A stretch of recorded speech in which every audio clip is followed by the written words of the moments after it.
I got you. All right, creatures of the night, welcome to Talking Taker, episode 217 of our encyclopedic exploration, digging up the career of the greatest professional wrestling character of all time, The Undertaker. My name is Alex Dorio, and I want to thank you, all of you out there in the PSK, the Pod Street crew, for joining us for yet another round of Dead Man Talking. And I am joined, as always, by my fellow creature of the night, my tag team partner, my wrestling buddy. He's creepy and he's kooky, mysterious and spooky, altogether gobbledygooky. Hello, Mr. Travis White. Travis, I say that tonight because we are in the spooky season, and we're going back to the 2018 Gooker Award winner from WrestleCrap.com for the worst match of the year. The Wrestling Observing Newsletter 2018 winner or loser for worst match of the year. The number 2 worst rated match, according to CageMatch.net, of The Undertaker's entire career. Crown Jewel 2018, The Brothers of Destruction versus D-Generation X. Was it really that bad? Here we are, 5 years later, 5-year anniversary. Travis, I want to just tell the PSK out there, this was your idea. This was your fault. Why are you making us do this tonight? It's been 5 years. It seems like it's time to revisit it. Neither one of us have watched this match since we covered it on the podcast. Of course not. So, yeah. I just thought it'd be good, man. It's 5 years. Like, I don't know that, on the 10-year or 15-year anniversary, we're still going to be, be able to come back to us. I figure we better, hang tight now and do it now. So, it's called the Werewolf Bar Mitzvah match. Spooky, scary. Spooky, scary. That's it, man. Well, this was episode... This was originally episode 181, so really not that long ago that we've covered this. This is the earliest match that we've ever, or I guess the latest match that we've ever revisited. Recent that we've, here. Yeah, that we've done here in this era. It is that we usually do 20-year or 30-year anniversary matches, 15-year, but yeah, we're gonna do a 5-year anniversary match because it's Halloween, man. This might be the most horrific match of the Undertaker's career. But when we watched it for episode 181.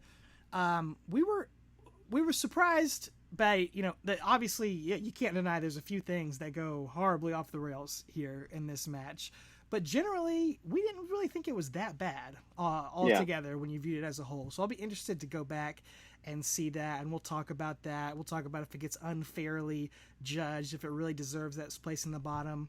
Because then at the end, after we watch this match, after we review it, Travis, I thought you and I, we're very positive here. We're honest, we are fans, but we are honest. We'll call things as we see them and say if we don't like something. But generally, we try to stay positive. We don't do a lot of negative stuff on here.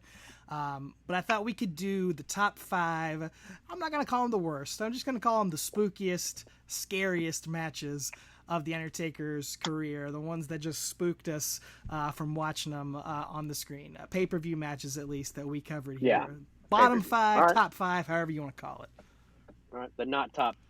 The not top 5. Not top 10 in ESPN. Exactly. Yeah, exactly. That's nice, a polite way to put it. The not top 5. Look, you and I, we have taken a few bumps. We never have competed in actual matches, but we took some backyard bumps, and we've been through a little bit. But generally, we're not professional wrestlers. We can't say what goes on in the ring. It's right. Tough to criticize that. But as fans, we can say these are the 5 matches that just, everybody has bad days. Yeah. Everybody has an off night at the office. And it's sports entertainment, and if the entertainment factor is not there, then, that makes it in the not top 5, maybe. So, and that is that does play a factor in some of my choices. It's not necessarily the in-ring performance. It's whether the entertainment factor, the storyline factor maybe didn't quite hit. Yeah. And there's I can tell you right now, when you initially pitched that to me, my number 1 was my number 1. Yeah.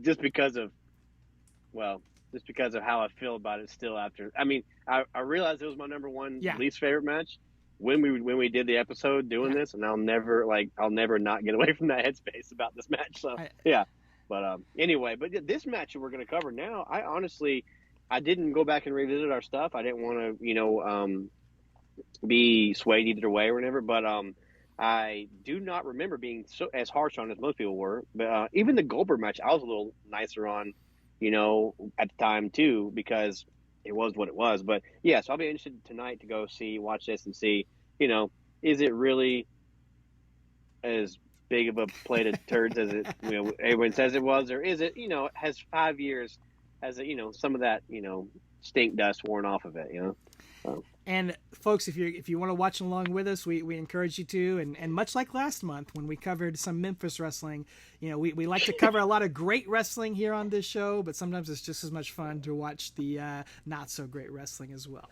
Oh yeah. So it's always good to see a bad movie sometimes, because Absolutely. it makes you appreciate the good movie. Or like if you're a band you like puts out a really bad song, you might hate it, but it's like sometimes you're like, you know what, it makes me appreciate those songs a little bit more. There you go. You know what I'm saying? So, yeah. Anyway, well, you gotta. What? Yeah. You gotta. Yep. You gotta. That it is. That it is, my friend. That it is. Well, before we get into that, we gotta get into our monthly Undertaker sightings here. That it is. Dude, Cody next tattoo. That it is. Oh my! I could see that on old Nate the Rat. Well, speaking of our buddies from Memphis, I want to start off with a Ronnie P. Gossett sighting here in 2023, which might seem impossible because he did pass away about 15 years ago. But we discussed not so fast. On our last episode, and I think on the first Memphis episode, how did Ronnie P. never wind up in the World Wrestling Federation? How did he never get a shot? Well, turns out, very, very briefly, for one vignette, so not even in the arena, but one vignette, he did.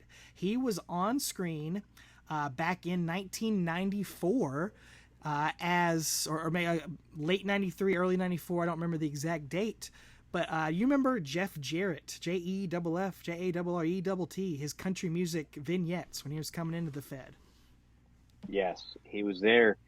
Oh, Ronnie P, you sent me the other day, and I was like, oh, man, it's just gold. Yeah. I just love it. One of those segments where he's in Music City in Nashville, where we were at SummerSlam last year. Ronnie P. Gossett is his, I think he's his chauffeur or something. Or yeah, something like that. Something like his manager. He's known as R.P. Lee, Jeff calls him, and he doesn't really get much to say. He just kind of waddles into the scene with Double J and makes a lot of noise and tries to get a few words in. But gosh, it just got me dreaming. Like, what a combination, that gimmick of Jeff Jarrett, the country music superstar, with the mouthpiece like Ronnie P. Gossett. World championship material. Oh yeah, absolutely. And then put the roadie with him too. Shoot. Oh my gosh. Sign me, printing money, baby. WCW would have never won a Monday night if those three guys were on. Actually, that would fit better down south. WCW. Probably. Oh, as a heel up north, they actually fit really well. So, yeah. But yeah, and not only was he cited, our pal Randy Turco did him on eBay. he found a shirt, the Ronnie P. Gossett merch with the Master of Pain. So. I hope whoever put that shirt up on eBay heard our last episode. I hope they're a listener. Christmas is coming. Send me one, please. Yeah. Size large. I'd appreciate it.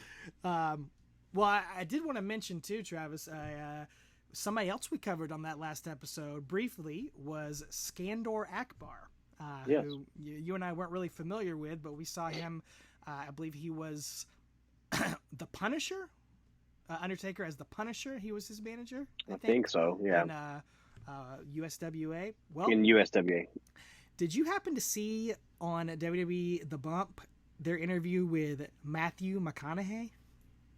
I saw that it happened. I have not had a chance to watch it yet, though. Does he talk about Skandor Akbar? Well, he talks about his favorite wrestler is Hacksaw Jim Duggan, who they get to appear. Cameo's on there, right? Yeah, yes. Yeah, that's the part I wanted to see. Well, Hacksaw, I think, asks him about going to see wrestling. He's like, dude, I used to go to the arena in Texas, and Skandor Akbar would scare the crowds and everything. So that was the first guy that he brought up, and I was like, I got to mention that. That was so funny. I watched. I thought maybe he'd say something about Undertaker, but instead he said something about Skandor Akbar. Yeah.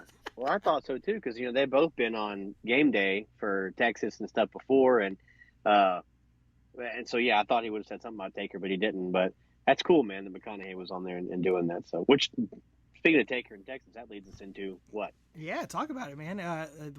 McConaughey is I think he's like the culture president or something of University of Texas, or at least the football program, and maybe he helped get Undertaker involved to hype up the Texas Longhorns, dude, in their big match against Alabama a couple weeks ago. Yeah, they had a hype video, and the dead center, man, was the dead man, Taker. I mean, he was there. He was just giving his little hype and everything, and it was very well produced. It was very cool. Yeah. It was a lot longer. I thought it was going to be like a 30-second thing. It was like 3.5 minutes, probably. Yeah, something like 2.5 minutes. And, man, it's awesome. And, like, again, I'm not a Texas fan. I'm a Georgia Bulldog fan, but I can't help but get pumped for that. That game, I was a Texas fan because I wanted to beat Alabama. It worked. So, yeah, it worked. They beat Alabama. They rose from the ashes and beat the mighty Tide, and the Crimson Tide, the Big Red Machine. You got to give 100% credit to the dead man. Yeah. Yeah, none to Texas. Not at all. None to Quinn Ewers or anything. No, just none to Sark. No, just all the dead. So yeah, he hyped him up, and they rallied and won that game. Yeah, it was awesome. So yeah, again, really cool. And they're coming to the SEC, the conference that my Bulldogs play in next year. So we'll see. Might get to go head to head with Taker and his boys. So. I think I might just have to be a Texas fan for the rest of the year. Cause Clemson's over. They were over on week 1, man. But so maybe I'll just be a Texas fan the rest of the year. They had a Crown Jewel 2018 performance that night. Oh, they did. Everything went wrong. Dabo's wig might well have fallen off. Blown off. Yeah. Oh, but it is cool. Once again, we say it all the time on these Undertaker sightings. It speaks to the power of that character and the way that legacy has gone on, because this video was to hype up college kids, 18, 19, 20-year-olds. Those guys didn't grow up in the prime of Undertaker's career. They're ones that have seen it on Peacock or on YouTube, or have hopefully they didn't just see Crown Jewel or Super Showdown or anything, but still that awesome presence that he brings, the legend of the Undertaker, resonates with them and speaks to them. And Texas, whoever produced that or had that idea, knows that that's a character that just stands the test of time and can touch a younger generation, older generation, and people are going to know it. It has that name power. People are going to see that and recognize that. And there's only, a handful of living wrestlers that you could say that about. Yeah, I mean, aside from Rock, I put him in a different category. He's of course the biggest. But like, you got Austin, you got Flair, you got Hogan, and probably got Taker. I mean, that's those four. I mean, really, like as far as living, like Cena. That's it. Like Cena too, but like him, I put him in Rock. They're mainly actors now, and Batista. But like those four guys that are just pretty much straight wrestling, and other stuff too. But like Rock, I mean Austin, Flair, Hogan, Taker. Those four. I love transcend pop culture. I love Triple H. I love Shawn Michaels. Yeah. That video wouldn't hit the same with those guys on there. I just wouldn't. No, it wouldn't. So now give me a Dusty Rhodes. Oh well, yeah, that's why I said living wrestlers. Yeah, exactly. That's what I'm saying. Yeah, that prove my point. Like the living, I think those four. Like I said, Rock, Cena, Batista. I put them in a different category. Because they're mainly Hollywood. And again, with this writer's strike, we got Cena back, we got Rock back. Let's keep our fingers crossed for Batista to come back. So he ain't doing anything else. Maybe Great Khali, he came back. He was at. We're good. Kurgan might be back. Maybe. Who's the other one? There's another one like that does like action stuff, right? Yeah, I don't know. I think it's way. Well, Test might be coming back, according to Bill Simmons. I don't know if you saw that. You see that on social media? No. Bill Simmons, the sports guy. he was interviewing Nick Khan on his podcast, and he was asking him about Stephanie. He's like, "Where's Stephanie? Like, we haven't seen. Can't you bring Stephanie back?" He's like, "Why don't you do an angle where she has an affair with Test?" And Nick Khan's like, "I think he's been dead for about 15 years." Oh boy. And Bill Simmons like, Yikes. maybe do Test's brother. Yeah. Whoops. R.I.P. man. R.I.P. Oh, speaking of that, That would get speaking me of to Nick watch. Khan, If they brought Test back, I would watch every week. man, Mike can with AI nowadays, or with something. This hologram. Remember when Bray was a hologram? Like when he was alive still. Like that was him and Mike. They could do that. Sure. Whatever. I was gonna say, speaking of Nick Khan, this is the first Talking Taker in history we've done where Vince McMahon is no longer the captain of the ship. I mean, he's a co-captain now, but he is no longer the guy. Say what you want about Vince or his personal thing. I'm talking about business-wise. This is the first time. Big move for the company. Sure. More power to him. I hope it works out. It seems like things are. But, this is the first time. It's just crazy to think about where he's gone and where he's taken it, Like I said, you keep the personal part out of it, the business part of it. Let's talk about that because we could go on for hours about Vince's personal life. But just, I what can go he's on done about his mustache for the rest of the night. Did you see where Pat McAfee asked Rock if he liked his mustache No. on Pat McAfee show last week? Oh man, yeah. What did he He's say? like, what do you think about Vince's stash? He just kind of avoided it. Yeah. But anyway, I'm just saying this is it's a big moment in wrestling. If you're a wrestling Absolutely. fan, like what's happened with the merger of UFC and WWE, and like I said, we'll see what happens next. I hope that things continue as they are with kind of Triple H at the helm and doing stuff, and Vince just keeping his money, filling his pockets and just keep out of it. But we'll see what happens. It'll be interesting. Well, we kind of said it when SmackDown went over to Fox. Like, it's such a huge move, and Absolutely.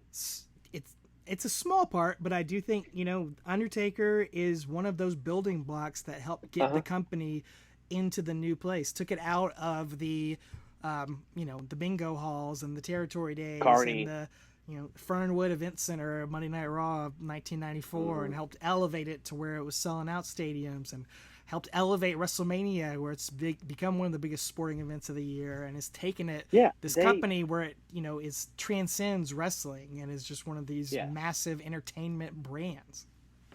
Yeah, I mean they sold more tickets for Philadelphia Mania than they've ever sold before. And there's not even a match now. It's insane. Like the brand sells itself, like you said. And again, when we started this podcast, we're going to talk about the evolution of obviously Taker, but of the business, as Taker is the through line of all of it. Again, he's still there. He's not wrestling, but he's still with the company. Doing the dead man shows, all that stuff. Yeah, and so they're promoting. So it's just all that's changed since the Gobbledygooker right there debuted the same night he did. Like this, how the business has changed. One of the foundational rocks of the company right there. And speaking of how it changed back in 2018, it changed big because they signed this deal with Saudi and they started going over there and doing these shows. And so that's what brings us to our match tonight. So very true. Those are still going on. Huge money makers for the company. Again, we kind of talked about it when we originally did the episode. Certainly a lot of questionable stuff in the Saudi politics and in the in this deal. We're seeing it throughout all sorts of sports. It's becoming prevalent in all sorts of sports. It's something that's going to be around, and they're not going anywhere. WWE's not going anywhere from this deal, and it makes me feel a little icky watching it, but that's this whole match makes me feel a little icky watching it too. So yeah, what are you gonna do? That's a problem for bigger people than us. We're gonna watch this match back. It is the main event of Crown Jewel 2018. Although you couldn't tell that on Peacock, it's not even in the the screenshot. Not the listing, or it's not like the little thumbnail doesn't have it as it says Brock versus Braun. Like that's the main event to them, So, but it's season 1 of Crown Jewel. We're gonna get to 3 hours. 0 minutes 50 seconds, so 3:00:50 on your Peacock if you do want to watch it along with us, and we would love for you to. We'd love for you to go through this pain with us. But man, misery loves company. Exactly. As we're getting this ready, Travis, just go back to like your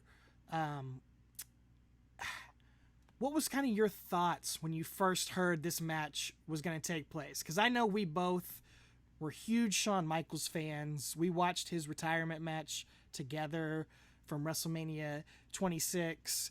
I mean, were you excited he was coming out of retirement? Was it kind of like, ooh, I don't know if I want to see this? I mean, what was your mindset? All of the above. I was not. I mean, because again, I think I told this on the podcast before. Like he gave a. He was on Sam Roberts' podcast. One of Sam Roberts' earlier podcasts. It was 2016 probably or 17, 15. I don't know, but he talked about how he doesn't ever need to come out of retirement anymore because like the story of Shawn Michaels is over. Like it. He doesn't ever need to go back. He was talking about how he was offered an AJ match. As much as he wanted it, he was like, the story of Shawn Michaels was completed. Like I don't want to go back and dip my toe in the well just for a payday. He's like, I've turned down 7 figures to not wrestle because I feel like that story is over. And he's like, and people would make fun of me, whatever, yada yada. But at the time, he's like, me and Austin are the only two that are not coming back and have kept our word. Now, fast forward, they both have. But I'm honestly. It is what it is. But so fast forward to when this match was announced, I was like, oh, Shawn, like I felt like it was going back. But again, I'm also not in that position. And like I also know to never say never, like in whatever it is. Like, with my music, this year I said I wasn't going to play any shows. Well, I played one this summer. Like I wasn't a liar because I had no intention of playing a show. But then a great opportunity was offered to me, and so I was like, "Yeah, sure." And I did not get 7 figures. I didn't even get a free meal. I paid for my meal that night. What? So yeah, I paid. You didn't even get 7 fingers. I don't exactly. I didn't get 7 chicken fingers. So I'm just saying, like, I know the never say never is not just in wrestling. It's in life sometimes, So opportunities come, and sometimes you got to take them. So I get why, if he's going to come out of retirement, it's this match. It's DX versus Bros Destruction. There's so much history between these four, whether it's Attitude Era stuff, Ruthless Aggression, and then again the continuation of the story of Taker, Shawn, and Triple H, and all those WrestleMania matches. And now you bring his brother Kane into it, so I get that. Like if he's going to come out, I was okay with it being this. It wasn't just like him versus Kofi, or as much as I might want to see that, it wasn't him and Kofi Kingston, in a 13-minute good match, quote unquote. Like this one at least had some history to it, so I was like, all right. I guess I can get with it, even though I don't want to. It's happening. Like, it doesn't matter if I care or not. True. It's happening. Yeah. And so I might as well just say, all right, I'm down. Like, I might as well see what happens. So, yeah. I guess that's my long answer. No, you're right. It does. It feels epic because these guys have such a long history together. These 4 guys, and it's a match that had never happened before in this formation. This Brothers of Destruction versus DX formation. So that's pretty huge. I think the only 2 things for me, like, yeah, it disappointed me that it was on one of the Saudi shows, that it felt like he was just coming back for this massive paycheck. Like, that was kind of a bummer. You would hope that if he wanted to come back, it would be to have, like, this awesome match with Daniel Bryan or somebody like that. So that definitely disappointed me. And yeah, in wrestling, you always expect retirements to never last, but there was something about Shawn's and Stone Cold's, again, and now that they're both over, they felt like they weren't going to be Terry Funk and retire every 6 months or something like that. It felt like they were going to last, and it's not sacred. It shouldn't matter, but it kind of felt like, man, I wish they could just stay away and just leave on that perfect note, because it was such a perfect note at WrestleMania 26. It was such a great one to go out on. Why do you need to come back? So those things were disappointing, and not to mention seeing Shawn with no hair. It was just, nobody wanted to see that. Whether you want to see him in the ring, nobody needed to see Mr. Clean Shawn Michaels. It's like, when a movie franchise is amazing and all of a sudden they decide 25 years later to make a sequel.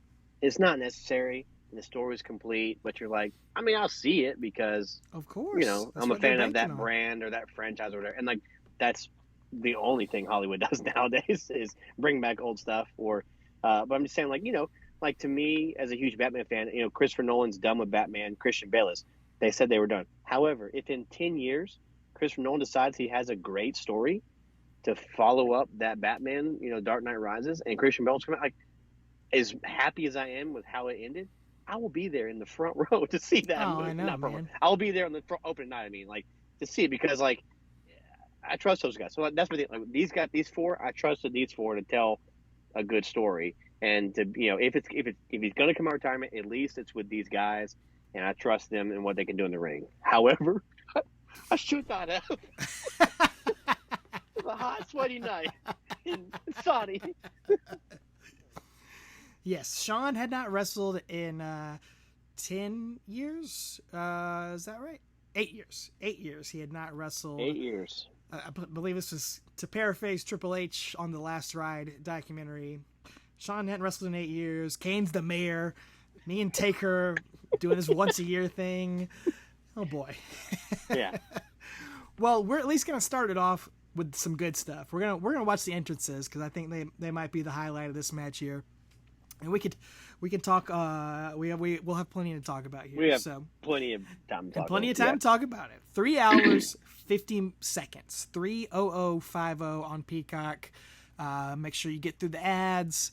And Travis, why don't you give us your patented 3, 2, 1 countdown? I'll give you a 3, 2, 1 play. All right, everybody? 3, 2, 1 play. All right. Are you ready? Look at that. That gives me nostalgia. Well, one thing I will say about the Saudi shows, the entrances and the production levels are always incredible to see. Absolutely. They put that money to good use for the entrances, and this is great, man. Don't you just love the classic DX intro with the video cutting in and out? Oh, it's one of my favorites. I mean, that's not a hyperbole. It literally is one of my favorite entrances. Now, I don't love the glow stick thing. I get it. I get it from marketing. I get it for the children. But, like, think about me and you being 11, 12 years old when DX was first coming out, and just thinking of this entrance, and the way it cuts in and out, and it's got the girls dancing and the guys running the street and all that. It's awesome. It's WWF The Music Volume 3, I think, is on there. And yeah, but look at all these glow sticks. Yeah. I mean, Hunter's got 74 of them in his knee pads.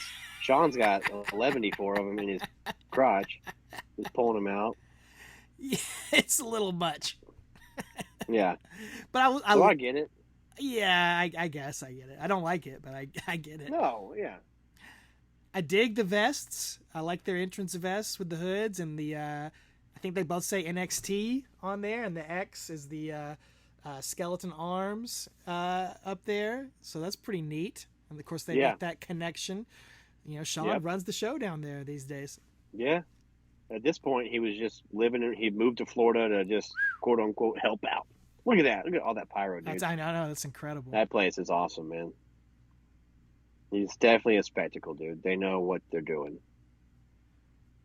I mean, Triple H they both got the leather vest with no no sleeves. Absolutely, that's what I was saying. Yeah. Yeah. And of course, it's wild. Yeah. There you go. No hair on either of these guys. That's just makes you feel a little. Makes you feel Father Time a little bit. See DX without any hair. And I think Hunter's is by choice.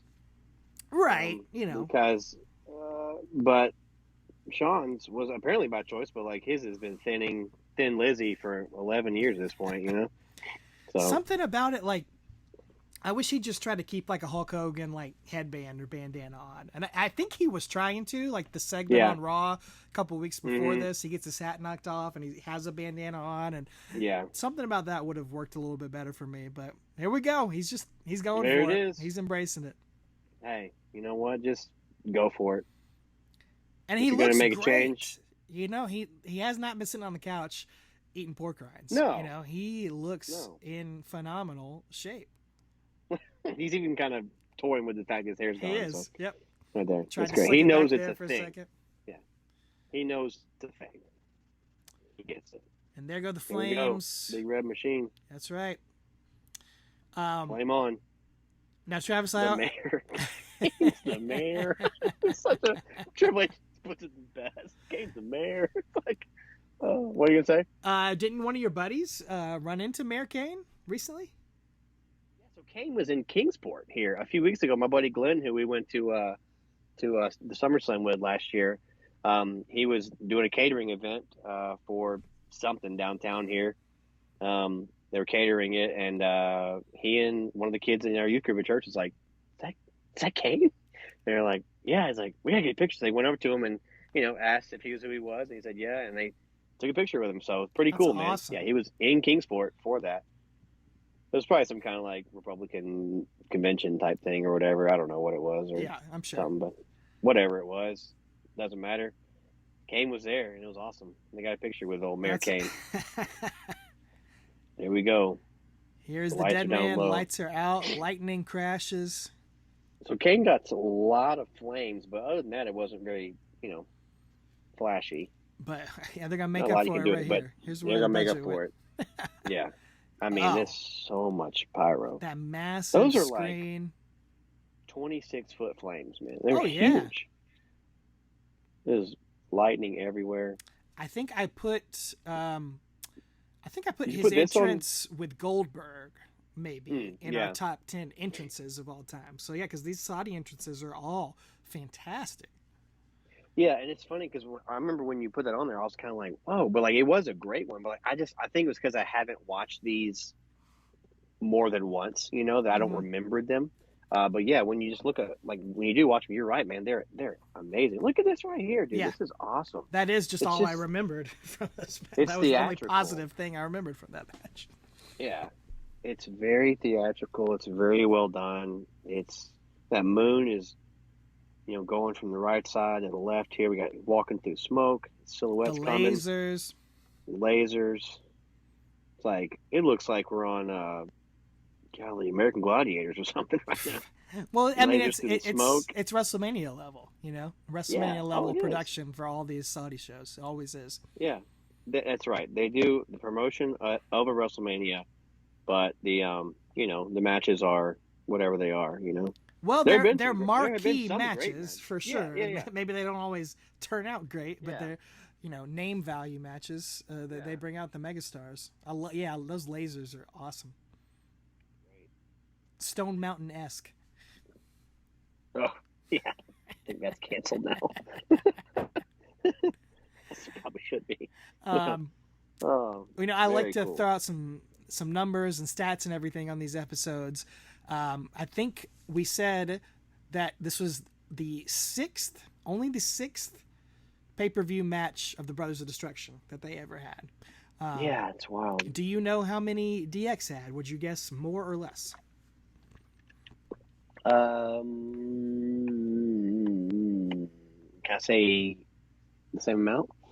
You can. You would be wrong, but you can say it. I'd say they've had 7. Actually 10. So more, slightly more, but less than you would think. These are certainly partnerships that are legendary. We always think of DX, we think of Brothers of Destruction, but not always. Didn't have a ton of actual matches as teams. They both held tag team titles together as teams, but again, neither one of these teams, as a team, ever competed at WrestleMania, which is crazy. Yeah. It is crazy. And imagine this match in 2003. Well, that's a question I wanted to ask you is when do you think you would have enjoyed seeing this match the most? Like what year, what era would you have most wanted to see this match? So Shawn didn't come back till SummerSlam 02. So I'll say it would have had to have been 03, early 03 when they teased the end of the DX thing. They teased that in the summer right before he had his match with Hunter. I don't know, man. So if they could reconcile sometime early 03, maybe that would have been fun. Yeah. To have done. Honestly, it would have been fun to have done at WrestleMania. Oh, okay. 19. Yeah. That would have been sick. But we wouldn't have got Jericho, and because it would have been Shawn's first WrestleMania back. Yeah. That ease him in with a tag match. That'd have been kind of cool, Well, because would have been Hunter better than was busy A-Train and Big Show. And that's what I'm saying. Yeah.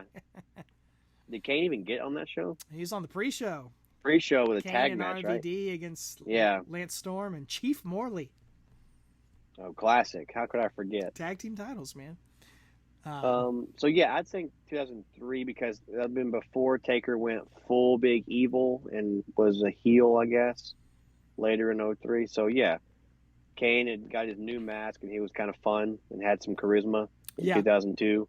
The Canaanites and all that. So I think 2003, early '03 would have been fun. You could have What do you done it think? as early as like '98 because they were teasing that Undertaker Kane team up like in January of '98, Sure. Triple H and Shawn. But I think for me, I would have gone like I'd go like 2007, 2008 because then you got Taker's really got his working boots on. He's like peak That's true. physical condition. Kane is doing good then.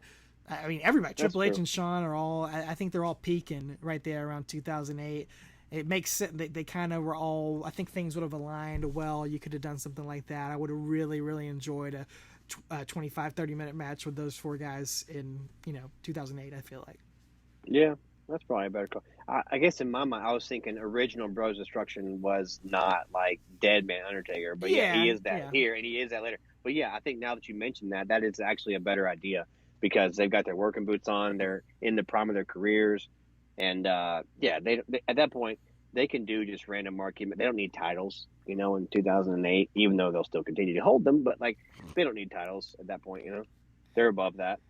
All right, here we go. Match's about to get going. That's right. We got a 2-on-2 stare down. Got referee John Cone in the ring, and I remember watching this for the show. Like I kind of felt the goosebumps watching this. Like despite the not necessarily wanting to see this Yeah. match, not necessarily loving the build up or anything. Just like Shawn Michaels is one of my all time favorites. Seeing him No, he's the best. wondering what it was going to be like, knowing Right. the history between these four guys. Like, if you can't get excited about that, if you can't put everything else aside, like, I don't know, man. I feel sorry for you. Yeah, exactly. That's the thing. I was not looking for a 5-star classic here.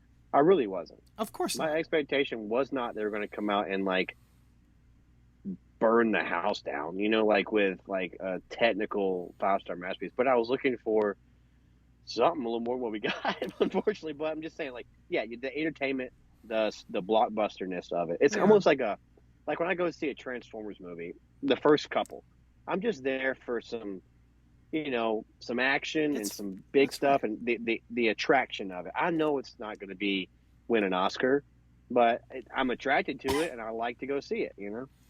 Well, I'll say the first two. So. but you've seen all of them. I have not seen the most recent one. It's on Paramount though, but I haven't. I started it and got about 3 minutes into it and turned it off. Oh no. But yeah, Time to cut ties. yeah. But yeah, like you said, Sean's probably. I mean, I think he's the greatest of all time. I mean, we've said that the greatest in-ring performer of all time. I think just as far as has it all, and just seeing what the unknown. What's he going to do here? Does he still have it? Because he came back in '02 was better than he was when he left in '98. Yeah. He's gonna perform, and that's. I was gonna say, just a few months before this was WrestleMania 34, and Triple H, Stephanie, Kurt Angle, Ronda Rousey. That's not like a Kenny Omega, Daniel Bryan like work rate match, but to me that was my favorite match of the night. That's the most entertaining yeah. storytelling match, doing a lot with very little. And these are four guys who you knew had the ability to do that, so they could work around all these limitations. These guys have always been able to do that. So you kind of thought, okay, they're going to bring some entertainment to the table. They're not going to. It's not going to be 2007, but they're going to be. It's going to be some Gaga. Absolutely, a lot of tables, chair shots, things like that. But they're going to tell a good story. There we go. We're teasing getting Sean in for the first time. First time ever. We're going to arm wrench. There he goes. Sean's in. The crowd goes. They're into it. Yeah, they pop. I know. I'm just kidding. It's just different, the Saudi crowd. Now, I'll tell you what, they're hot nowadays. These first couple, they weren't as like explosive as they are now. They're really hot nowadays. There you go. Sean's in there. Oh, I love when he ducks on and does the chop to the chest. That's perfect. But what you're saying about that Rousey match, at Mania that you were at, that's it's Rousey. It's her first match. It's Stephanie, who's not a wrestler. It's Angle, who is halfway to dead at that point. He's not the Angle that he was. You know what I'm saying? Like, he's still Kurt Angle, but he's not the Kurt Angle, that we all know and love. So the guy who made that match what it was Hunter, who's the guy 100%. who puts together lots of the awesome NXT matches at the time. Those, like you call them, they're very Triple H-esque. It's a lot of drama and, false finish, and just sometimes things are drawn out maybe too much sometimes, but look at that, faking the sweet chin music. Teased it. Almost got him. That backs Kane into the corner there. Bit. And this is that's what we're seeing here. That's what we're getting here in the early moments. They're taking their time, letting these moments breathe. They're telling a story without doing 1,000 moves a second. Right here, Sean just shook his head like, no, I don't want Taker. Like, he's like, he retired me. I don't want him. And now Taker's in, and look at Sean's face. He's still got it, dude. It's perfect. We've said this is the guy that put me out. Shawn Michaels is not a good cinematic actor, but he is probably the best professional wrestling actor that anybody's ever seen. Yeah. He tells the story better with his emotions in the ring than anybody else ever has. That's right. Oh, and Taker with the throat slash. Oh, man. Just disrespectful. That's right. It's like those promos that Taker and Triple H had where they didn't say a word. Oh! Crotch chop. And some knife edge chops. Ooh. Yeah. Crotch chop, knife edge chop. I'll take the knife edge. Ooh. Big bump from Bootski. Shawn. You know that bump didn't feel good after 8 years of not taking any. Yeah. So, I'll tell you what. they're not. Oh, go ahead. I was like, they're not doing a lot, but what they're doing matters. Exactly. These guys know how to do that. Undertaker working the arm, maybe getting him ready for some old school here, working that shoulder. I said, Travis, we haven't taken a lot of bumps, but we did take a few, and man, I had never been so sore as I've ever been in my entire life than the day after we took our first bumps. Yeah, I think so. Yeah, I went whitewater rafting this past week with my wife, and I wasn't even as sore after that as I was when we took those first bumps, and I was 20 years younger. Right, I know. Or whatever. 17 years younger, whatever it was. Yeah, I remember eating at Waffle House that night. We were like, right. We were yeah, already I feel feeling terrible. it. That's right. Yeah. Well, so awful. Oh, Sean still got the roll up in the corner. In the tree of woe. Oh, woo. Tree of woo. Uh-oh. And here comes disaster. Okay. So what just Hunter happened? Hunter goes over and tears his pec or something. I believe Pec so. or his Yeah. bicep. I can't remember. When he flipped over that, you saw him go down. I immediately knew. When I was watching this, I said, uh-oh, because he's down for way too long. I was like, oh, no. Something happened. It's the way he holds his arm here. And that's oh, no. really obviously where all the problems start here. As again, this is cool. Taker and Kane are buying time. Yep. You know, they're just kind of posing and doing their thing in the ring while Shawn and Hunter are talking things out. But everything was going fine those first 5 minutes, Yep. It's one of those great what ifs. Like, what could this match have been if Triple H would have been fine? He's trying to shake it off, but it's... Yeah, he's trying. But he's like, what are we going to do? I mean, they're legit talking about it. They need the camera guy to get out of their face. There you go. Look at the pros, Kane, man. Taker. Yep. Doing the They're nation. like, something's going on. So this is where Sean's like, all right, we'll just figure it out. Yeah, I mean, and it's miraculous that Triple H is getting back in there, man. You can tell he cannot use his right arm. Yeah. He won't be doing that taunt from the wrestling game. Swing right arm. Swing right arm. A classic. I always gave that to my guys. Swing right arm. Gotta have a good swing right arm. Yeah, dude, you may not love Triple H, and I certainly can understand. It's plenty of valid criticism, but if you don't respect Triple H just as a human being for just quit the watching many wrestling. times that he has worked through massive injuries and finished matches, like I don't know what to tell you. Yeah. And Cody Rhodes talks about how Hunter is one of his favorites, like when he was growing up, and like he looks up to him as a executive and stuff. And think about him doing that match with the torn pec, the Hell in a Cell. Like, backstage he's probably like, Hunter, like I'm doing like this is what you would do. Like I'm doing this. Yeah. Like, so There's probably not a lot of people they would have let do that besides Cody either. Right. Yeah. And we got some old school right there. There it is. And, Sean has got to be thinking in this moment, what have I done? It's like, mother of God. Yeah. Now I'm coming back after 8 years and not going to hold this match together by myself. He probably because my best friend's pec is torn. I imagine he's going to, just come in and, Triple H is going to get all the heat and Sean's going to come in and make the save. And exactly. And hit the blow the comeback and everything. Yeah.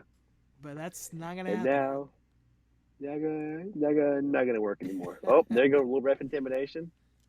John Cone is no longer in the ring refereeing, but he's in charge of I think all the referees or something like that. He's in charge. He's some big backstage now. Yeah. So good for him. I always liked him. And his son's tag team champion. His son's getting an action Never figure. Happened. Is he? Yeah. They're doing a. Yep. Finally. That's amazing. Oh, Triple H. Oh, yeah. When Triple H is chopping with his left hand, something's wrong. But these guys know. They're like, oh, we can tell something's happening. Oh, yeah. Oh. But they know they've got, like, 25 more minutes to fill. So, like, he's got to come in there and do something. Even right there, Taker did not grab that side when he went to pick him up. Like, he could tell. Yeah. He's protecting his buddy.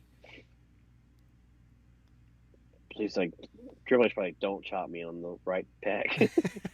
Please don't touch me. I was watching, speaking of Cody, I was watching an interview with him on the Dale Jr. podcast today.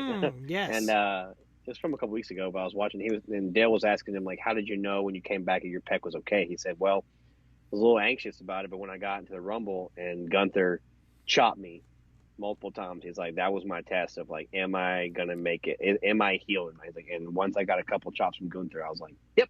I'm good. So, because if anybody's going to chop your pec off, it's going to be Gunther. Yeah, he would have the power to do it. Yeah. Imagine like a Gunther versus a Randy Orton. Like I don't know if Randy's ever coming back officially, but like Gunther and Randy, or Gunther and Triple H in like 2001, that era Triple H, the ring Triple general. H would have loved wrestling. Yeah. Or Daniel Bryan. Golly. I'd love to see Undertaker and Gunther. He'd have been a great opponent. That late era Undertaker, after probably post 2006, when he got his wrestling boots on, Exactly. Like him and Angle, like it's just, all right, double down. Everybody's down. Sean's like, legitimately tag me. You got this. I'm not acting. You've got to tag me. Yeah.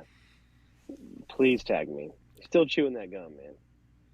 But again, I mean, there's nothing wrong with any of this so far, especially considering the circumstances that they're having to work this on the fly now with a guy who hasn't wrestled in 8 years.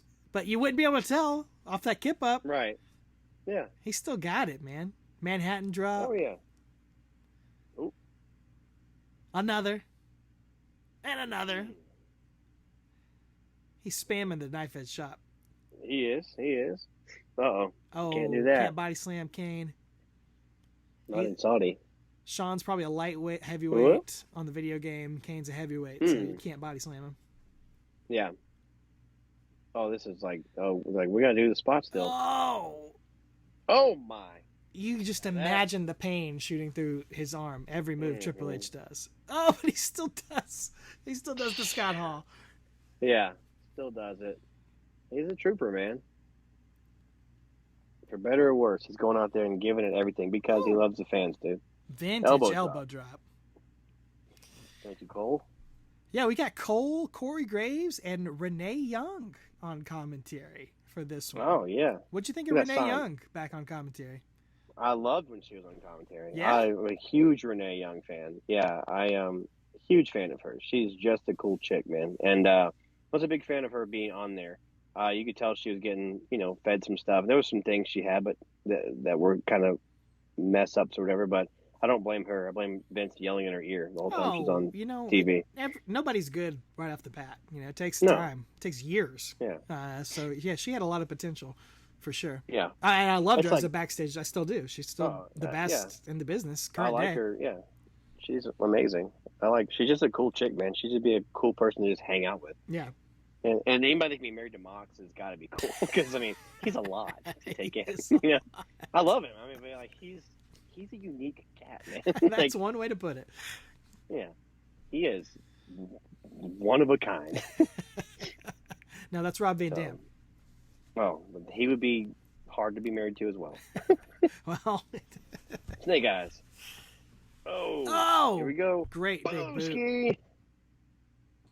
John let that chest hair grow out quite a bit. Oh, absolutely. Looks like you. Now, if you were a wrestler, Travis, would you shave the chest hair? Does it depend on the gimmick, maybe? Yeah, because like remember when Punk was straight edge savior or whatever, he had it grow out a little bit, you know. Rollins didn't used to have it. Now he's got a little bit. You know, I think it's good. Now Kane's got plenty right now, which is weird to see in this match. He never had chest hair. Never had it. So Shawn just hit the sweet chin music, and it's kind of knocked Undertaker not quite out of the ring, but he's down to the apron. But that took everything out of Shawn, so he's not able to really capitalize on it here. Perhaps the kick is a little weaker when at this age. I don't know. Yeah, and I think if I'm not mistaken, I think commentary talks about, you know, that's part of the story is he's been out for 8 years, you know, in the ring and stuff. So, you know, let's go. Taker would sit up. He's mad now. You don't kick me in the face, brother. You got me mad now. You got me mad now. Throw him outside. Oh, to the Saudi announce table. Saudi announce table. No Spanish announce table. Yeah. Still got the SAT though. He's like cleared off. Somebody's left their toboggan over there, that's something else. Never mind. Like a rag. Okay.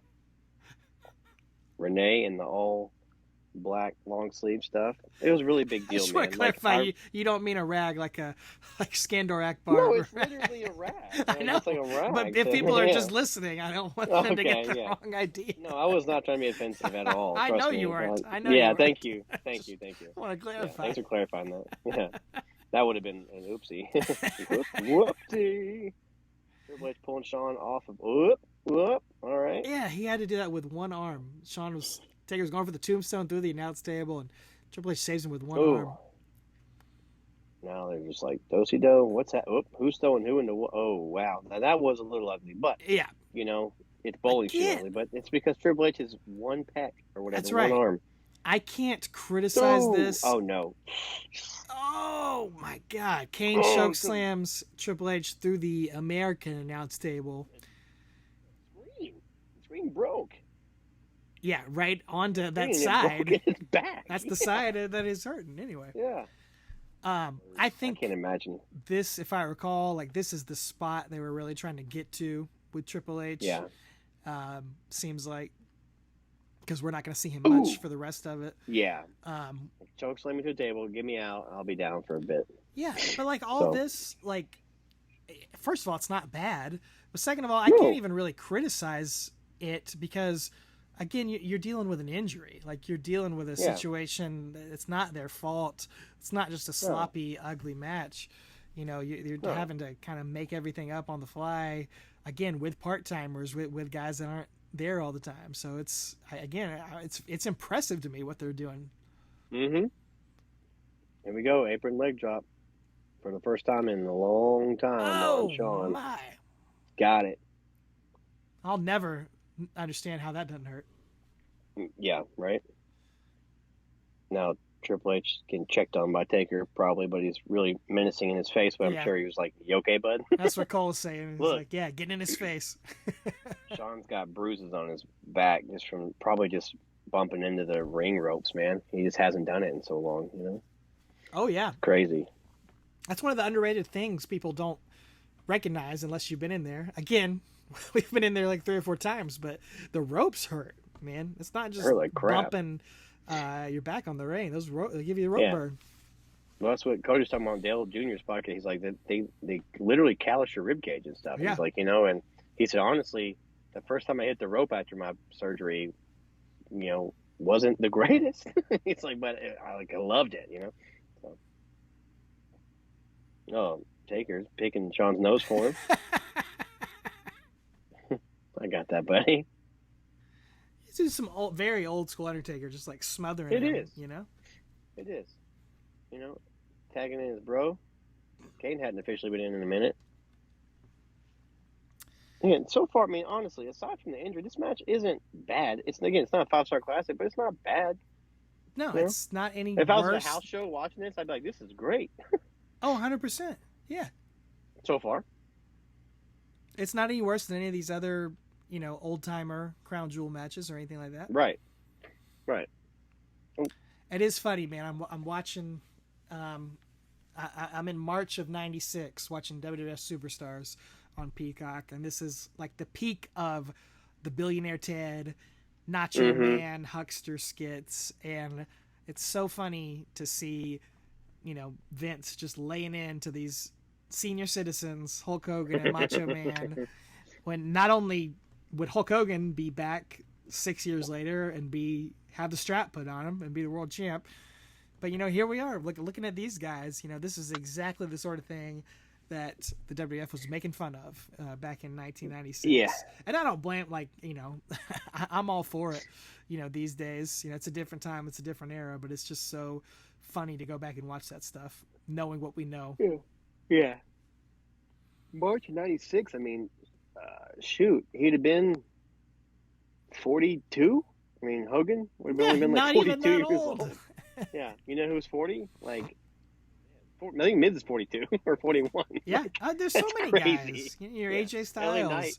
LA Knight is 40, and he's like one of the biggest reactions on It's just SmackDown. getting started. Yeah, it's just crazy. When thinking about Austin, when they won a title, he was 38. That's crazy to me. I think he was 38 in 98 when he won it. I think he was 38.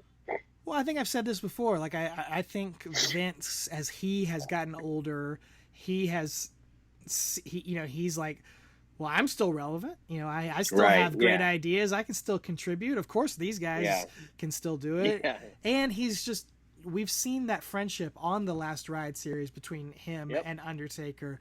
He's never going to tell Undertaker, you got to get out of the ring. He's always going to he's going to be his biggest fan and want to use him and see him defy time, because Vince believes that he can defy time and he can live to be 120 years old. Yeah. Like, he basically told Kurt, like, you're done, basically told Foley, no more, told those guys. But, Taker, I guarantee if Taker wanted to come back next month, he probably could. But, because that was Taker's call to quit. Yeah, Kurt and Mick, the bodies are just, you see him walk. You don't need to take another bump. Have you seen that Angle documentary on Peacock? I have not had the time to. I heard it was very good. It's pretty good, man. It's a lot because it was originally WWE he was doing it on his own and then sold it to Peacock. Yeah. He was making it already before WWE got a hold of it, and then they asked, worked something out with him and added some more WWE stuff. It was just supposed to be about like his collegiate career and like how he transferred into wrestling, like his injuries and his drug addiction and stuff. But like it still hits in that, but it hits a lot more on the WWE at the end. But really, it was pretty good, man. His wife's very honest. He's very honest. Yeah. Nothing. I don't think there's any. Actually, there were some things that I didn't know. And they interviewed Sylvester Terkay in there, who was the guy superstar. Exactly.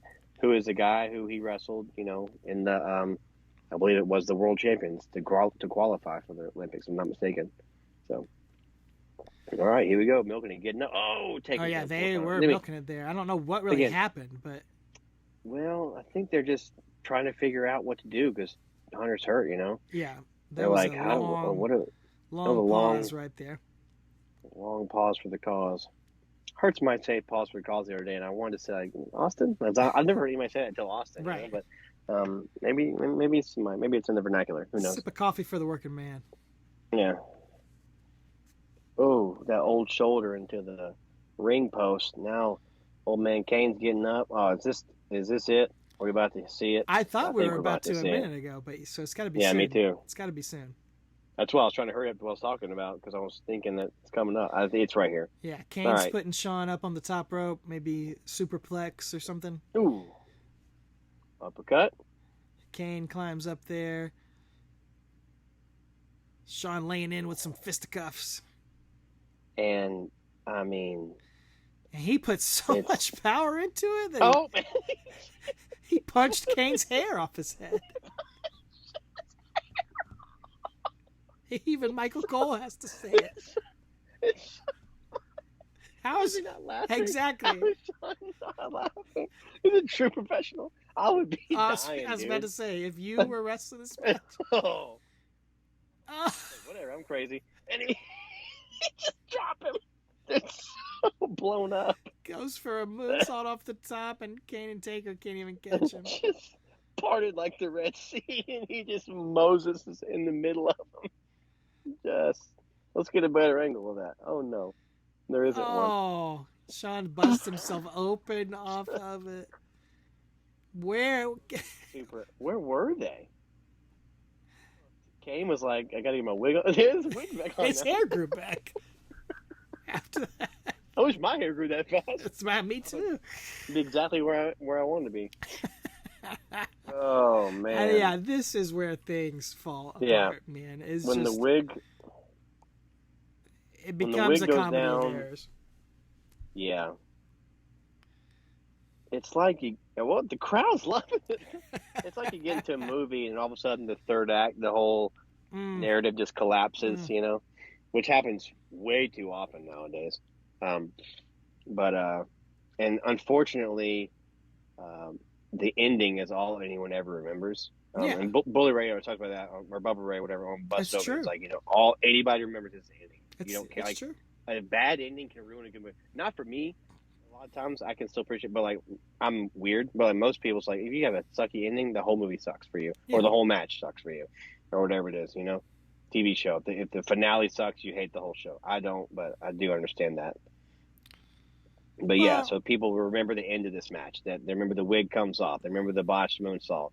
Triple H is trying, but he's hurt, and then like it's just is what it is. So the whole match sucks to them, which is not true. The whole match didn't suck. He hits a spine buster. A beautiful spine buster. You would never know. He's a crazy person. I mean, the whole match gets tainted by the wig moment. I mean, if this was WCW, I mean, that would be Shockmaster level. Like WWE would make fun of that for years and years and years. Mm-hmm. And at least these guys were able to laugh about it. I'm so glad in the Last Ride documentary they were able to all say like, everything went wrong. What else can you say? The pedigree was what that was almost like the pedigree on that guy from like Superstars and 95 or whatever. Got landed on his head, ramrods on his head. Yeah. All right, 2K now. Oh, Hell's Gate. Okay. He's like, grab the right arm, grab the right arm. He started to grab the torn back arm, and Triple H fed him the other one. Yeah. That guy in front of Triple H still having to use the right arm to sell and to work and move. Maybe it would have been better to grab that arm. Oh man. Kane with the choke slam. Nope. Sweet chin music. Boom, into Taker to break the hold. Taker. Okay, that was on purpose. Yeah, I guess. yeah, that was on purpose. That was a planned spot. I like that. Oh man, Kane should just left the wig off, dude. He should just left it off. Yeah, right. In hindsight, don't you think? Yeah, just been like turned into like 2003 Kane. Yeah, it's not like we've never seen Kane without his mask on. Right.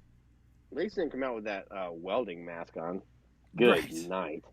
God, that was trash. That was when he killed Zack Ryder. Yeah, it was during that era. Yep.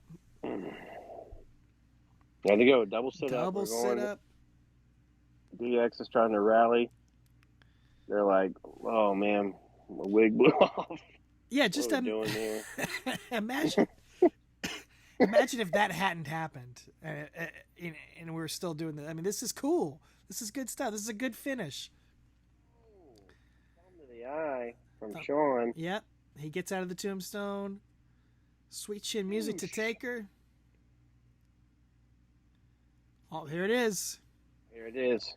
WrestleMania. Like 28. Ooh. Sweet chin music into pedigree on Kane.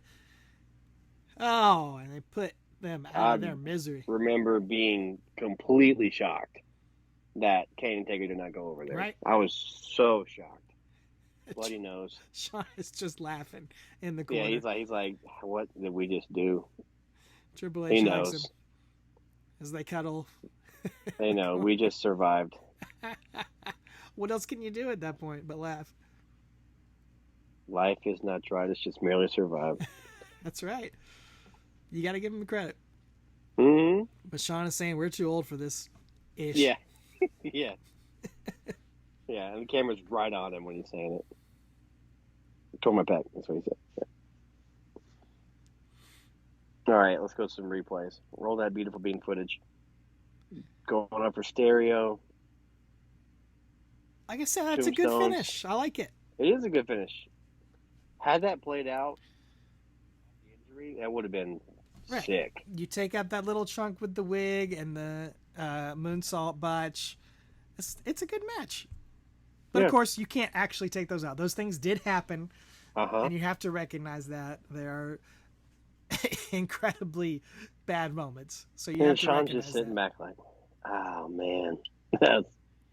Let's pat each other. You know what? That's $7 million or whatever makes it feel a lot better. I was, man. Were There you it shocked is. that DX We're won? too old for this. I was, because didn't Triple H beat Undertaker before this at the Super Showdown? So again, I think yeah, so. it was DX getting the big wins. Yeah, I did not Well, see that coming. And But I guess it makes sense for time- Shawn for his first match back. I guess I do see that. yeah, he didn't get the pin though. Hunter did. You would think he would have got the pin. Yeah. Pyro. How Tons did he of get a pyro. bloody nose? I think it's from that moonsault. Oh, still? They're like, yeah, I love Sean's not hiding it at all. Nope. He's just like, what's happening? This is not the ending they wanted, but I love it. Dude, I'm here for this, man. I'm here for this. You know, it's not It's not something. as bad. It's not something I need to go back to every year or No. everything. But yeah, you know, it's fun to watch. It's not the worst thing ever. I'm not sure it deserved all the worst match of the year honors or anything. No. Certainly, maybe the worst botch of the year. But you know, Oh, yeah, rating the the wig. whole match is not that bad. Yeah, it's not. It really isn't. You know, take those parts out. Like I said, you can't take them out. They're part of it. But, you know, you understand that those things went wrong. That wasn't planned. Like, it's different when a match is bad and, like, the guys didn't have chemistry or, like, it just, you know, they weren't firing all cylinders. But that was just, you know, a couple, you know, you can't help an injury with a pec that Sure. tears off or whatever. And then, you know, all the spots they had planned when they, you know, they were really smart spots. I liked it. Yeah. You know, It makes it's- me respect all those guys a lot more that they Oh, were able yeah. to put on a 30-minute match despite all of those things going wrong. Yeah, exactly. Because I sure as heck wouldn't have. Well, let's talk about some matches maybe we don't have that same respect for here, Travis. So Here we go. Like Get I my said- little note. we are just fans. We're not criticizing. We're just talking about from a fan's perspective. These are some of the matches that maybe just didn't quite get there for us. Everybody's taste, everybody's opinions are different. Everybody's entitled to their opinions. We still love The Undertaker. We still are his biggest fans, and you know, think he's the man. But you know, everybody has a rough night Yeah. every now and then. So we're gonna talk about the top or bottom 5 spookiest, most horrific Undertaker pay-per-view matches of all time here, from 5 down to 1. Travis, you want to lead us off? Sure. So my number 5 is Taker versus Big Show in the Punjabi prison. Ooh, man. I didn't think of that. I should have. Well, I did. So that's why it's there. Yeah, that's it. I have nothing else to say. Nothing else That's to there. say. Nope. Well, that was That's another there. one that was, you might could grade that on a curve because it wasn't supposed to happen. It was supposed to be Undertaker, Great Khali, Punjabi prison. Not sure that would have been any better. Maybe might have been worse. Upgraded. Yeah. Yeah. we got the upgrade, but it was still horrifying. Yeah, so Big Show fills in last minute, and boy, it's a rough time for Big Show, man. That is when he is like at his heaviest, dude. Yeah. He's doing that ECW run, which was not that bad. His ECW run was actually kind of built him up pretty strong, but man, he's just not in the right shape to do that sort of match. And No. yeah, a weird match. I don't think any of the Punjabi prison matches have been good. It's a bad match type. I didn't mind the Jinder Mahal and Randy Orton one a few years ago, That's 2017 or whatever it one. was. That's the best one. That's what. Yeah, it's bad though.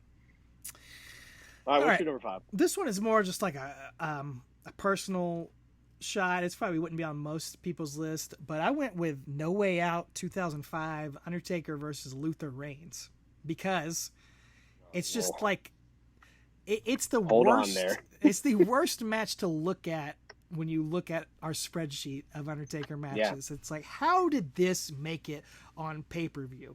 I think it's Luther Reigns' only pay-per-view match. It's got to be one of, if not the only one. He might have 2 or 3. I think he maybe has one more, one of those SmackDown only pay-per-views. How did he end up in a pay-per-view match against the Undertaker? Like, he didn't have to pay any dues or come in. Like, who is this guy? He was Horseshoe in WCW, and somehow he ends up on pay-per-view.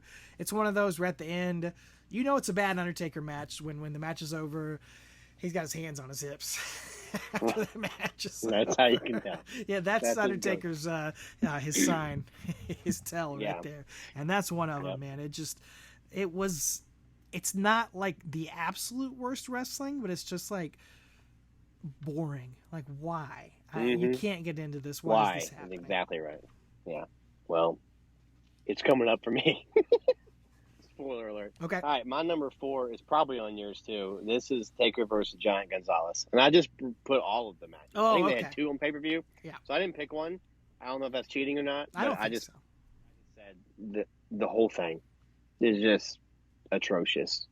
So I mean, when you got to look at a highlight video of Taker's Mania streak, and you got a guy that looks like Mr. Hardbody, or what's his body by Jake? What was the guy? What was the Slim Goodbody? Slim Goodbody. Yeah, it's just like, oh man, and and that match was almost ruined the streak, right? Because like it ends with like the chloroform, you know, like it's not an actual pinfall. If I'm not mistaken, it's a DQ. Yeah. So like, think of the streak, which again, it wasn't the plan thing, but think of if that was, you know, that was the thing that ended the streak, right? Like, great point. Anyway. Absolutely. You know, Gonzalez is just maybe the worst wrestler Undertaker ever faced. You know, Great Khali is rough, but Giant Gonzalez is.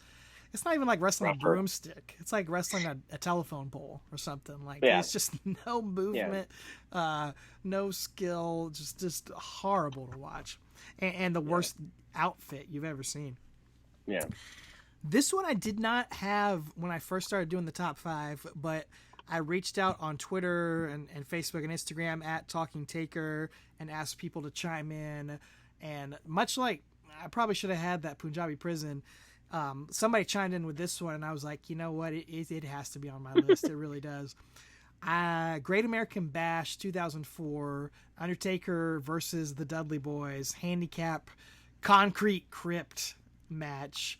And this one, I get it. Yeah, it's the main event of this pay-per-view, and it is just the most feel bad ending to a pay-per-view ever. It's a horrible in-ring encounter. Like it's weird. It's so much stuff with Paul Heyman trying to, you know, get him to pull the lever or whatever the whole nonsense was, and then Undertaker ends up killing Paul Bearer at the end of the pay-per-view in a moment that just made no sense and was never really explained.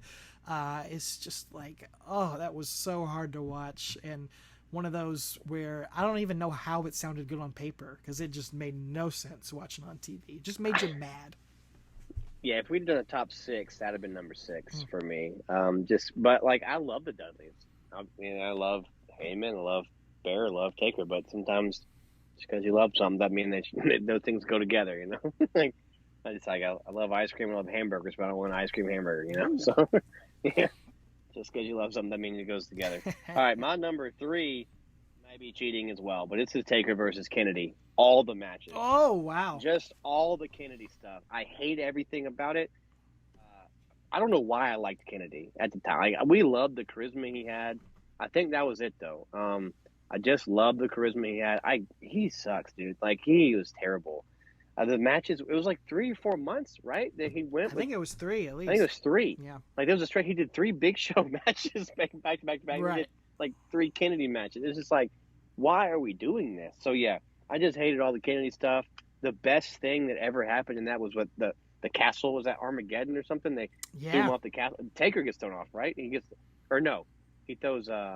Anyway, there's a big bump, and it's that's the best thing. But like, that doesn't save it. I hated the whole program. Kennedy sucks. So man, that's a good pick. Those were some of the hardest stretches to get through. So I hope it's not cheating, but I don't have a problem with that. Yeah, because when we did the shows, we watched everything. We watched all the SmackDowns, all the Raws, and so that was just Kennedy's promos were brutal to watch. He didn't have it in the ring. Yeah, that was one of the biggest revelations through the show as well. Because like you said, 2006, 2007, we thought he was the man. He had the money in the bank. Yeah. He was on track to be world champ, and thank God he wasn't. Yeah, he has not aged well. No. Well, number 3 for me, I went with Giant Gonzalez, but I picked specifically the SummerSlam '93 match. And that is the worst one. Yeah. Well, to me, it really irked me.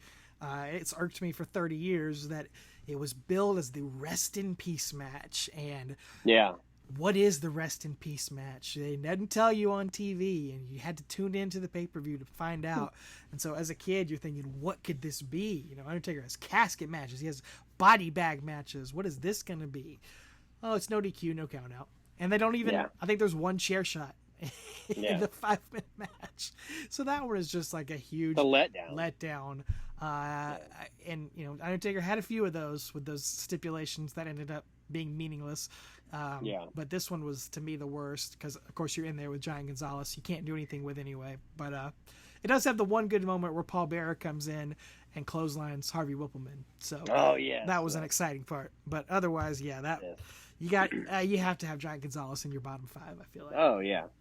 Yeah, if you don't, I don't know what you're talking about. So, all right, well, my number 2, you've already covered it. It's Luther Reigns. Wow, number 2. It. Yeah, that's my number 2, man. I don't understand, dude. Like the mashed potatoes and the corn. I don't get it. I've had peas before. I've had peas before. Oh, man.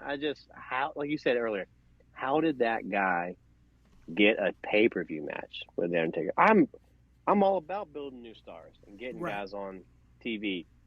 I am, but why him? I don't get it. I don't see it. Yep. I don't see it. Like, I would have rather seen like a Matt Morgan or something. Somebody had some potential, like do something, dude. That guy was awful. So I don't know. Horseshoe was unlucky that night. Yeah, God bless you. He's number 2. Yeah, exactly. What's your number 2?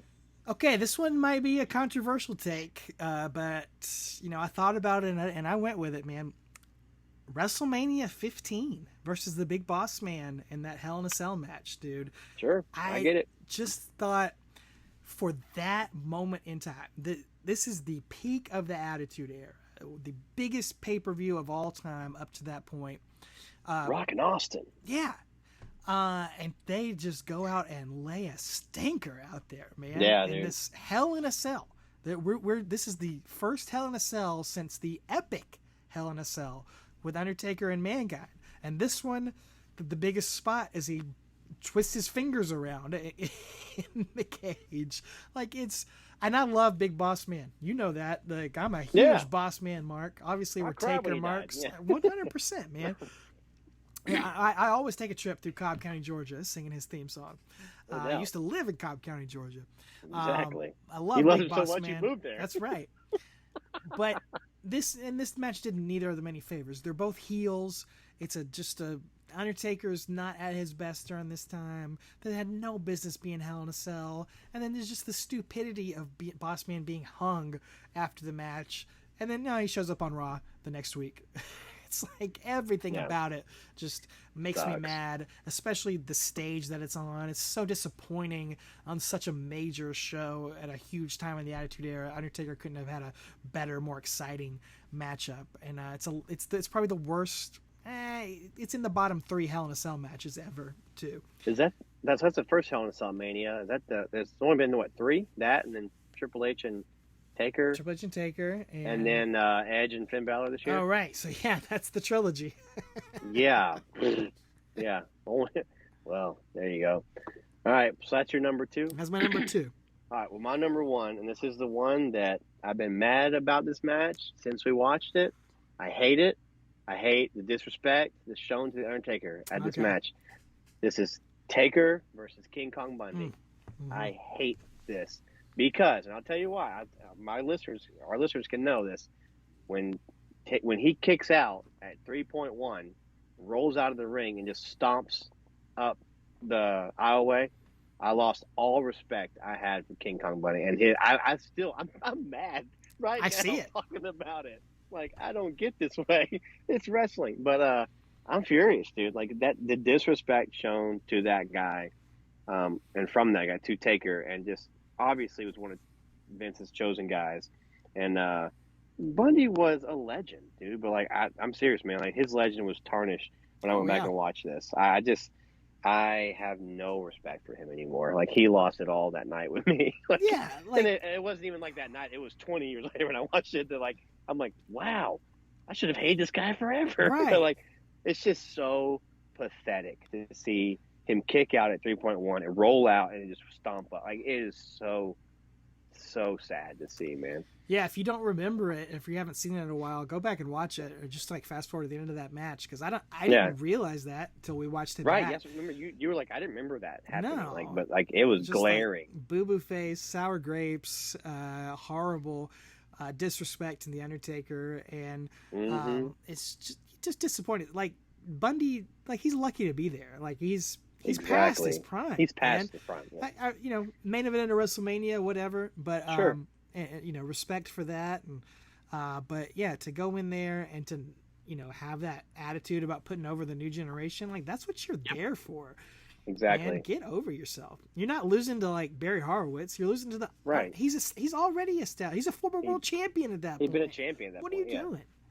Like you're not going to see Jericho do that. You won't see Edge do that. You won't see anybody nowadays do that. Yeah. Taker would never do that. So yeah. Kick out at 3.1, roll out and stomp up. Like no. And if you did, they whoop your hind end when you got back to Gorilla. Sure. So, and like I lost all respect for Bundy when we watched it. I don't know if this is why, but King of Bundy's not in the Hall of Fame. I think he's like the only main eventer of a WrestleMania who's not in the Hall of Fame. Wow. Maybe he I didn't realize that. Doesn't have that respect backstage. I don't know. Yeah. Not specifically about that moment, but I don't know. So my number 1 is personal. Yeah, right. Personal to me, like it says everything to do with how personal I took that match when I watched it. So there are worse matches. Some of the matches we talked about here are actually worse in ring, but that one is just a big old black eye on Taker's career to me. Like that was so disrespectful. And that's what we're kind of talking about. It's the whole presentation for some of these. It's not just the in-ring work rate or anything like that, or botches or things like that. So maybe that's why I didn't put like Chronic on the list. That one's famously bad. But I rewatched that today to make sure I didn't need to be on my list. And it gets bad at the end, and you see the one moment where Taker just yells, he botched something, he just curses, but it's not that bad.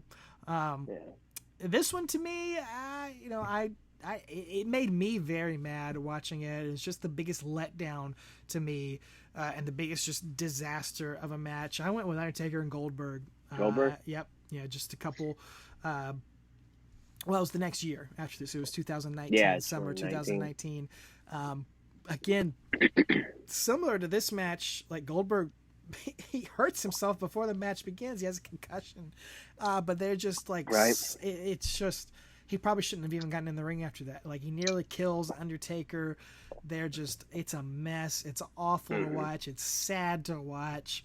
It's the, and unlike this Brothers of Destruction versus DX match, this was not like a dream match I think most people had been hoping for. Like obviously two legends, but you never thought about like, oh, I can't wait to see Undertaker Goldberg.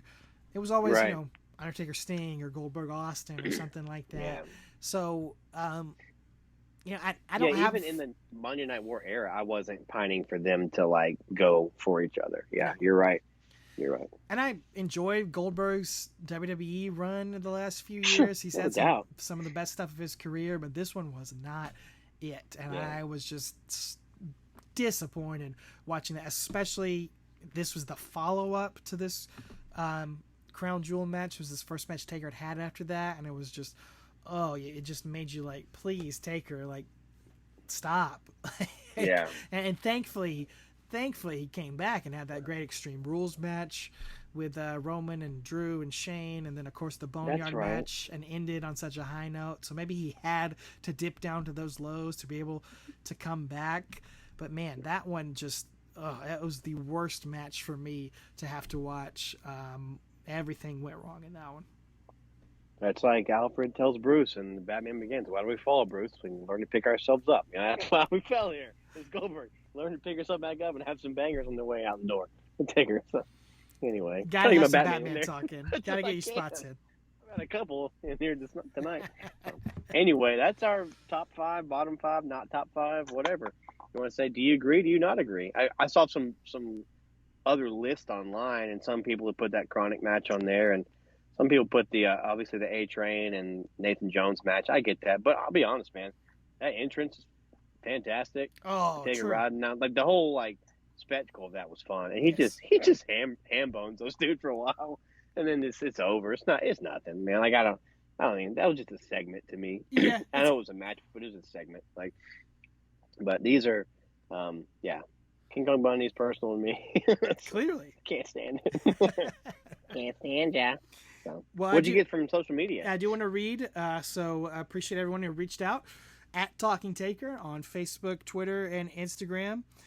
Princeton John, friend of the show, said Giant Gonzalez match was pretty scary, and also his match with Big Show and A-Train. So there you go. And this one came up a few people, the Underfaker, in my opinion. So Yeah, again, I had that. I had that, but then I remembered, like, honestly, I kind of dug the story going into it. Like, I can't fault that the match was the story was fun, you know, but I hated the other ones more. So I guess that would have probably been 7 for me. Like 6 would have been Dudley's, 7 would have been that, you know. For the If time we're doing a top period, 10. for the spectacle of it, it's Yeah, so it's kind of fun. It's ridiculous. It's over the top. Yeah. It's goofy. It's hard to get mad about that one, I feel like. Yeah. Danny at Scottish Juggalo, great Twitter handle, said Taker versus Dudley's. Yes, that match. So that's the one that kind of inspired me. Like, oh yeah, I got to put that one. This was an interesting one. Taker versus Angle from Fully Loaded 2000, and he put no idea why Angle did the job here. I think that was the one where he kind of like squashes him pretty quick. It was very alarming that was that Fully Loaded? It was very alarming that none of the new guys won because Triple H beats Jericho. Yep. Benoit loses to Rock, and Angle loses to Taker. So I remember it was kind of alarming. Like, what is happening? You know, that they're all losing. But that match, we went back when we covered it. It wasn't that bad of a match, but it wasn't much. Yeah. Knowing with eyes of looking at it of what we knew about Angle then, I don't know what more I expected. You know, but like who he became, it's like, oh, they should have done more, you know. Of course, they did go on to have some great matches. No question. Yeah, No Way Out 06 is top notch, dude. The Downturn at Downturn, the longtime listener and contributor to the show, just posted a GIF of Lacey Chabert from Mean Girls, just saying, it was so sad. Just talking about the Crown Jewel match. Enjoyed that. GH at Gretchen Wieners, dude. That's her name. That's right. I love that movie. At Carrie the Gary said that Dudley's match was a shocker and killed the show completely. One of the worst main events I can remember watching live. And then killed the show, killed Paul Bearer. Taker versus Bundy might be worse though. Just might. Oh yeah, He's that match is not fetch, to quote Gretchen Wiener. Talking about the Crown Jewel match, Pro Wrestling Reality at PWR blog said, had me hot. I had no problem with it. So That's what I'm talking about. I'm talking about Had him- PWR blog. Had him hot. Ooh. Yum. And then the Grim Reaper, Riep, RIEP tied 1999. They've contributed. I haven't heard from them in a while, but I remember they've tweeted at us before. The Grim Riptide, 1999. Something like that. One of the most horrifying for me would be Giant Gonzalez at WrestleMania 9. Taker tried so hard, but Gonzalez was clearly there just for his size and nothing but. So, yeah, that was one that made both of our lists for sure. Is that the only one on both our list? No, Luther Reigns. No, Luther Reigns. yeah, buddy. Good company right That's there. right. Talking about that tag. company. That's a tag team right there. Holy cow. I'll stop watching wrestling. So, yeah, you can still hit us up, of course, Facebook, Twitter, and Instagram at Talking Taker. Give us your thoughts. Give us your feedback. Let us know your bottom 5. Let us know if you thought Crown Jewel was not that bad, or maybe you thought it was worse than you remembered. We welcome all of your thoughts and opinions. You can leave a comment right here down below on YouTube as well. We would love that. Down where? Down here. There we go. Yeah, you pointed, Sean. I had to. Be sure you subscribe. Oh, no. Give us a like ski or a thumbs up here on YouTube. Subscribe on Apple Podcasts, Spotify, wherever you are out there listening. You chopping them?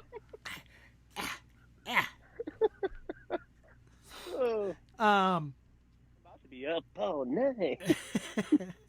Well, I want to say thanks to Gerald Briscoe, WWE Hall of Famer, who liked our tweet, wishing him a happy birthday. Oh, So happy birthday, old Mr. Briscoe. I had to share one of his epic choke slams that he took back in the Attitude Era. Yes. Him and The Pat best. were competing who could take the best choke slam.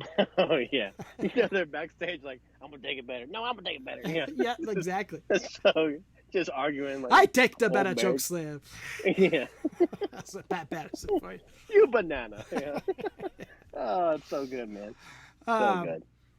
Be sure Awesome. as well, go back and listen to the archive. Go back and listen to the original version of this episode. Listen to our Back from the Dead classic episode of Talking Taker on your podcast feed.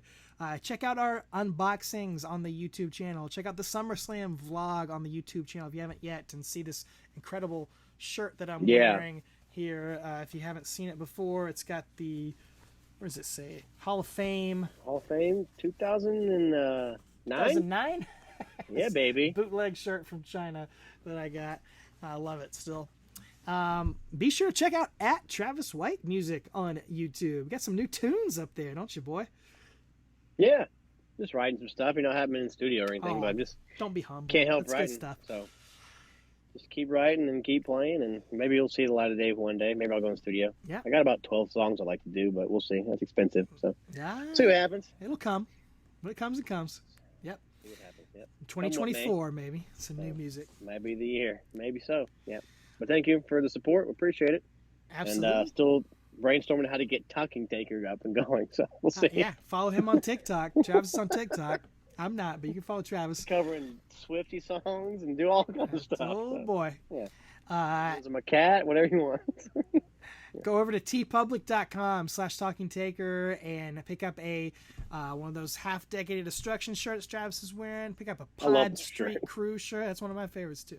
So much. I wear it on every other episode, I think. I think so. The Taker Easy, the original, the classic. You can get a Punisher Dice Morgan t-shirt or a Master of Pain t-shirt. You could be the first. No one has bought one yet, but someone will. I believe it. We got some designs there at tpublic.com. Support the show. All right, November, Talking Taker. We will be back. I think we'll do a fan vote. I think we'll throw a poll up. We'll come up with a few options. I don't have anything in mind, but maybe we can talk about some ideas for November. We'll look at anniversaries that are coming up, or maybe throw some other random ideas out there. So check us out on. What would it be? 98? 98, Would be 93, 25 years. 2003, Survivor 2009, Series 2008. 98. Was that Deadly Games? Deadly Games. I don't know. He doesn't really do much of that. He's got 2 matches. I mean, he's got 2 matches, but they weren't they were like 5 minutes total. Well, we'll let the Pod Street Crew decide. We'll throw a couple options up there. And yeah, so we will be back November 1st with a brand new episode as voted by you, the fans. So check our social media for that. And yeah, let me shout out our friends, the Bottom Line Wrestling Cast. Of course, subscribe to them. They got bi-monthly episodes. One is covering stunning Steve Austin in WCW, and then the other one is usually a variety pack of random Stone Cold Steve Austin content. And this is their officially 5-month anniversary. 5-year anniversary episode just dropped 5 out. months, 5 years. Yeah, 5 months, 5 years, whatever. Watchalong Tommy on YouTube at Watchalong Wrestling. He did. I'll close with this. He gave me a great story. He said his wife started a new job. She's a nurse or works in nursing, something like that. So she went to the hospital to like tour around, and he said, "Aren't you going to bring your scrubs?" She said, No, I'm not clocking in or anything. I'm just going, to take a tour of everything." He's like, "Well, Undertaker back at WrestleMania 35, he didn't have his gear, and then they wanted to use him the next night on Raw, and so he had to have somebody fly out and go get his gear and come back." And she said, "Okay." And he said when she got there, they were like, "Oh, I wish you brought your scrubs so you could scrub in and check everything out." And she's like, "They're in my car." No, that's right. The dead man saves the day. There you go. ABP, always be prepared. Always bring your gear. Yeah, always bring your gear. ABYG, like I always say. Oh, you always do. I've always said that, and that it is. Oh, by the time we record November's episode, we will have seen each other live in the flesh as well. So, hey, maybe we'll do something live. A couple weeks after this drops, we'll be together at a Need to Breathe concert. So That's we're going right. to let us crash at your house, my wife and I. So be good times. And then in our December episode, I will recap my house show visit in November. November 11th, Johnson City, Freedom Hall. Come on up here, you guys, and hang out with me. Yeah. We'll go. I'll take my 15-passenger van down there and drive us off if you want to go. So, yeah. Anyway. It's going to be your sons, both of your sons' first Both my wrestling boys, show. yeah. Very special. My son will be 11 at that point. Yeah, he'll have his birthday. He'll be 11 and 7. They're their first wrestling shows ever. So they watch the PLEs, will be my buddies every month. They don't really care about the weekly shows, and they try to get into it, but they show them attention span to watch a 3-hour show live. Live TV for kids is different. It's not like it was when we were kids, There's no such thing as appointment television now. But, yeah, it's going to be good. I haven't told them yet as of this recording, so they're going to be surprised and excited. But my they'll oldest find out did while ask listening, me, probably. well, my oldest asked me, he's like, "Dad, WWE's coming to Johnson City. We should go." I was like, "Oh, man, we should." Yeah, cool. Like, I just try to play it off. So I might tell him eventually. But, How did yeah, you looking find forward out to it. that? Some kid at school told him, I guess, okay. So, but yeah, us and Glenn, who went to SummerSlam with us last year, we're going to go take the boys. So I'll be That's awesome. reporting on that in December. So, yeah. Very cool. Well, let me send our love out to Steven Zeman from the Collecting Dead Man podcast, going through some tough times right now with his family. So we want to send our thoughts and prayers out to you, Steven, and we love you, and we're thinking about you, and yeah, dedicate this out to you. Yeah, buddy. Absolutely. And stay safe out there, ladies and gentlemen. And as always, especially if you're in Saudi, keep your wig on. Take her easy.